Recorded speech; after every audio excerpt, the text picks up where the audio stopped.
राम राम मित्रों, आज की खौफनाक और रोमांच से भरी जबरदस्त कहानी आपको एक अलग दुनिया का एहसास करा सकती है। इसलिए इस कहानी को अपनी जिम्मेदारी पर ही सुनें। लेकिन इससे पहले चैनल का इंट्रो।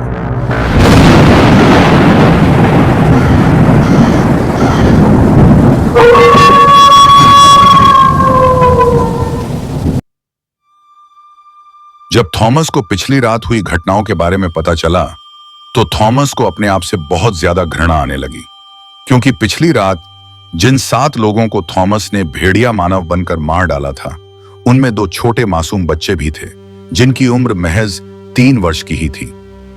थॉमस एक गहरी चिंता और डर में खो गया और सोचने लगा, अगर ऐसा ही चलता रहा तो गांव के सारे लोग मारे जाएंगे। इससे अच्छा तो वह खुद ही मर जाएगा। इसलिए उसने फैसला लिया कि वह आत्महत्या कर लेगा।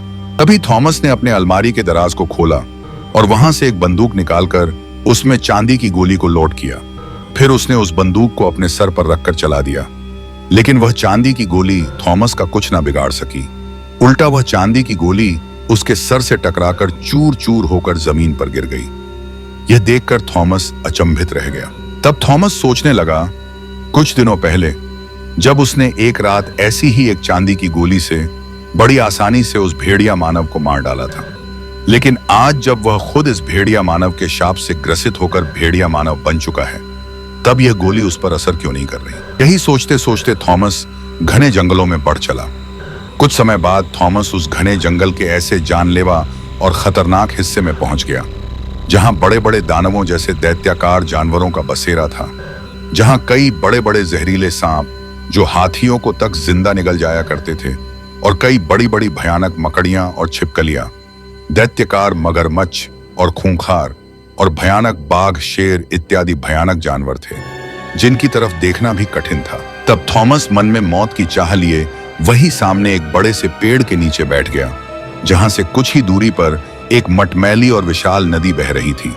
वहीं बैठे बैठे नदी को निहारते हुए थॉमस की कब आंख लग गई उसे पता नहीं चला। जब थॉमस गहरी नींद में था, तभी अचानक उसे अपना शरीर जकड़ता हुआ महसूस होने लगा, जैसे कोई उसे जोर से दबा रहा हो।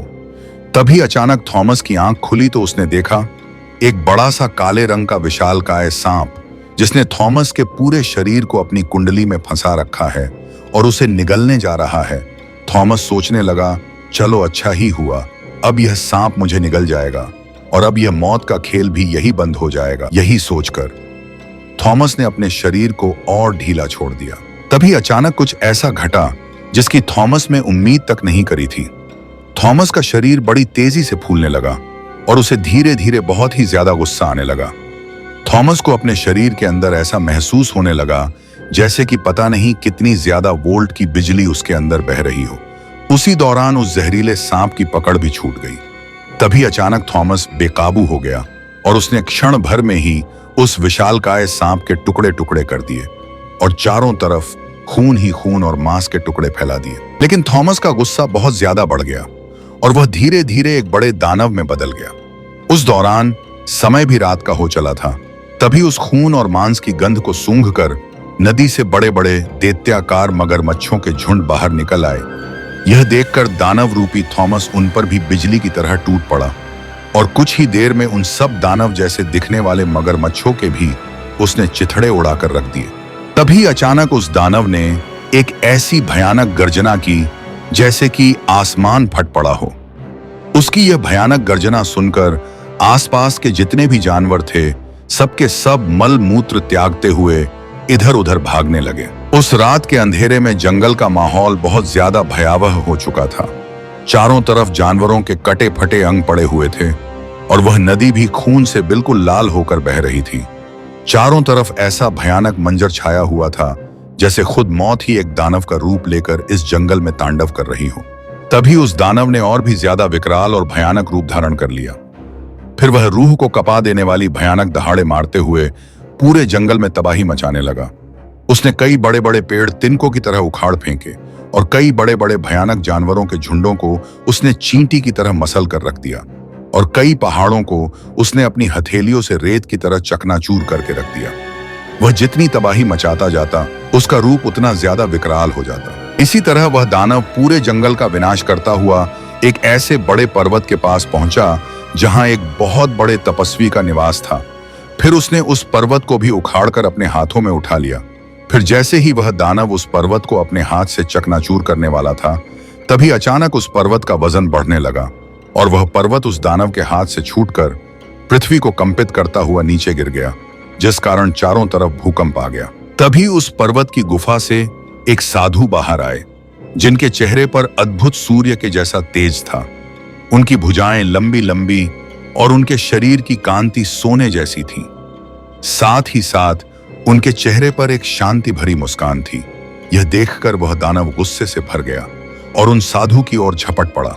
तभी अचानक उसका शरीर सिकुड़ने लगा और वह धीरे धीरे अपने असली रूप मतलब थॉमस के रूप में आ गया और बेहोश हो गया। कुछ क्षणों बाद थॉमस को जैसे ही होश आया तो उसने अपने सामने एक तेजस्वी साधु को पाया जो उसकी तरफ देखकर मुस्कुरा रहे थे। तब थॉमस ने उन साधु से पूछा, बाबा जी आप कौन हैं और मेरे साथ क्या हुआ, मैं यहां कैसे पहुंच गया? फिर वह साधु बिना कुछ बोले थॉमस के पास आए और उसके सर पर अपने हाथ का अंगूठा रख दिया।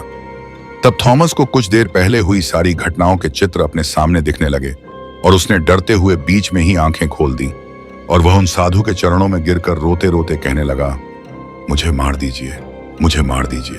तब उन साधु ने थॉमस को अपने दोनों हाथों से उठाकर एक जगह बैठाया और उसे समझाते हुए कहा, बच्चा शक्ति सिर्फ शक्ति होती है, अच्छी या बुरी नहीं।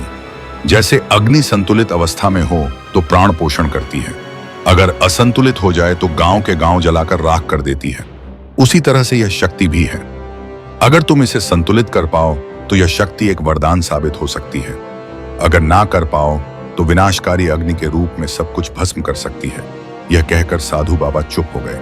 फिर थॉमस बोला, हे गुरुदेव, क्या आप इसे संतुलित करने में मेरी सहायता करेंगे? साधु बाबा बोले, क्यों नहीं बच्चा। फिर थॉमस बोला, हे गुरुदेव, इससे पहले मेरे मन में कुछ सवाल है। बाबा बोले, पूछो बच्चा। थॉमस ने कहा, गुरुदेव, जब यह शाप किसी और व्यक्ति पर था तब मैंने उसे चांदी की गोली द्वारा मार डाला था, लेकिन जब आज यह शाप खुद मुझ पर है तो वह चांदी की गोली मुझ पर काम क्यों नहीं कर पाई? साधु बाबा ने हंसते हुए जवाब दिया, बच्चा, क्या तुम्हें लगता है इतनी विकराल और भयानक शक्ति एक छोटी सी चांदी की गोली द्वारा खत्म की जा सकती है? फिर साधु बाबा ने बताना शुरू किया, यह शक्ति कोई शाप नहीं बल्कि एक दैविक शक्ति है जो ऐसे इंसान का चुनाव करती है जो सबसे अलग हो, जिसकी आत्मा पवित्र हो और वह इस शक्ति को काबू कर सके। इस शक्ति ने खुद तुम्हारा चयन किया है।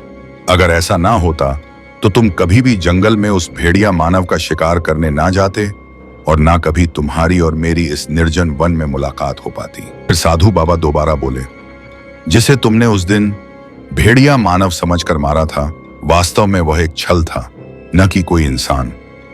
उस चांदी की गोली का काम सिर्फ इस शक्ति को तुम्हारे शरीर से जोड़ना था, क्योंकि वह ताबीज रूपी चांदी की गोली तुम्हारे पूर्वजों की विरासत के रूप में तुम्हारे शरीर से जुड़ी हुई थी। इतना कहकर साधु बाबा चुप हो गए और एक जगह जाकर ध्यानस्थ होकर बैठ गए। उस दिन के बाद थॉमस वही बाबा के साथ उनका शिष्य बनकर रहने लगा। फिर उसने बाबा से ध्यान, योग आदि विधियों को सीखा, जिससे वह इस शक्ति को काबू कर पाया। आज भी थॉमस इस जंगल में रहता है।